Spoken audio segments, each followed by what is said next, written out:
நரேந்திர மோடி செய்த துரோகங்கள் என்ற தலைப்பில் முன்னாள் அதிமுக அமைச்சர் செல்லூர் ராஜ் பதிவிட்ட வீடியோ சமூக வலைதளங்களில் வேகமாக பரவி வருகின்றது. குறிப்பாக மோடி தமிழ்நாட்டிற்கு செய்த துரோகங்கள் என்ன தெரியுமா என்ற கோணத்தில் பெண் ஒருவர் பேசும் வீடியோவை தனது எக்ஸ் தளத்தில் பதிவிட்டுள்ளார். குறிப்பாக மோடி அரசு பதவியேற்ற பின் தமிழகத்தின் வருமான வரி அதிகாரிகள் நியமனத்தில் தமிழர்களுக்கு வாய்ப்பு மறுக்கப்பட்டதாகவும், பாரத் ஸ்டேட் வங்கி, தெற்கு ரயில்வே பணியாளர்கள் நியமனத்திலும் தமிழர்களுக்கு வாய்ப்பு மறுக்கப்பட்டதாகவும் குற்றச்சாட்டு எழுப்பியுள்ளது. ஆதாரம் இல்லாம மோடி அரசாங்கத்தை எப்ப பாரு குறை சொல்றதையே குழப்பா வச்சிருக்கீங்க அப்படின்னு சொல்றவங்களுக்கு ஒரு 2-3 விஷயத்தை ஞாபகப்படுத்துறேனுங்க.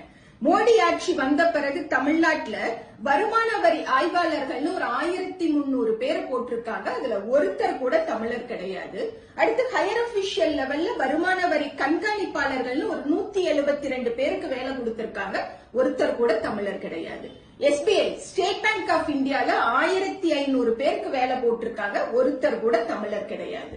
சதர்ன் ரயில்வேஸ்ல திருச்சி கோட்டத்துல மட்டும் 1765 பேருக்கு வேலை கிடைச்சிருக்கு. ஆனா ஒருத்தர் கூட தமிழர் கிடையாது. திருச்சி பொன்மலை ரயில்வேஸ்ல கிட்டத்தட்ட 3800 பேருக்கு வேலை போட்டாங்க இல்லைங்களா? அதுல 80% மக்கள் வடக்க இருந்து வந்தவங்க தான். இது எல்லாத்த விட குரூப் டி எக்ஸாம்ல நம்ம தமிழர்களுடைய 2.5 லட்சம் அப்ளிகேஷன்ஸ் இந்த மோடி அரசாங்கம் ரிஜெக்ட் பண்ணிருக்காங்க.